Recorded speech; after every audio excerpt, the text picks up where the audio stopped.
Sauver les abeilles menacées de disparition à cause des pesticides. Rencontre ce soir avec un homme qui met toute son énergie à développer une espèce résistante. C'est le rendez-vous du 19-20.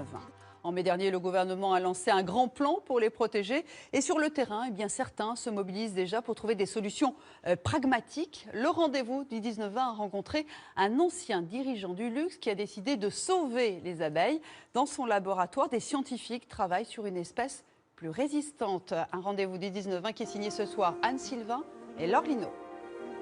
Au cœur du massif de la Sainte-Baume, nous voici chez Thierry Dufresne.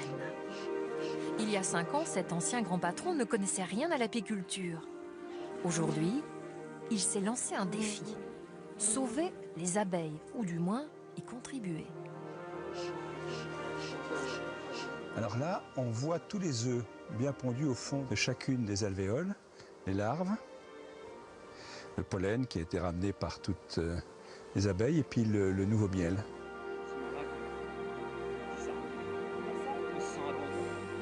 Sauver les abeilles, il y a urgence.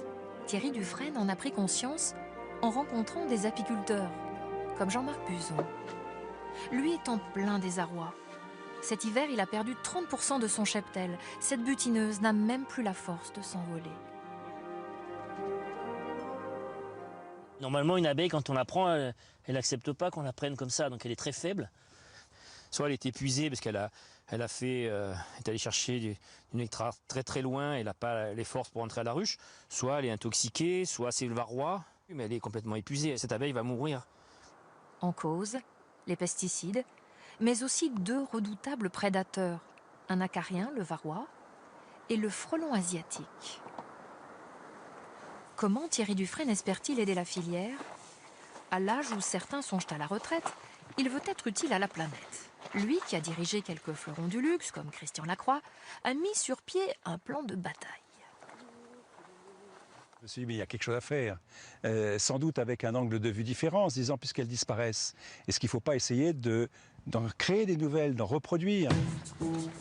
Et voici son commando d'apiculteurs. Chaque jour, ils inspectent quelques-unes des 800 ruches de sa ferme expérimentale installée sur le domaine familial. Leur mission, repérer les ruches qui se portent le mieux. Tout le nouveau miel. Très beau cadre, bien homogène, c'est pondu vraiment de partout. Vivien Larcher cherche à prélever la reine, protégée par les ouvrières. La reine joue à cache-cache. Elle est en parfaite santé. Ce qui intéresse l'équipe, c'est son patrimoine génétique. Elle va être inséminée dans ce laboratoire.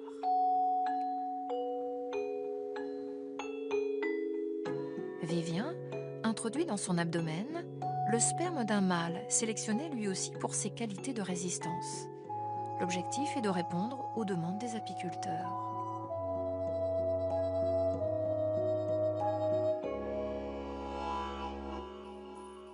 Des apiculteurs voudront peut-être moins d'agressivité sur le rucher, voudront plus de production de miel, voudront une meilleure résistance aux maladies.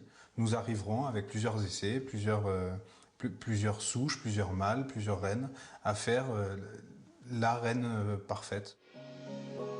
La championne va donner naissance à des abeilles, comme ici sous nos yeux. Elles formeront des colonies censées mieux résister à un environnement hostile. Mais Thierry Dufresne le sait, la bataille est loin d'être gagnée.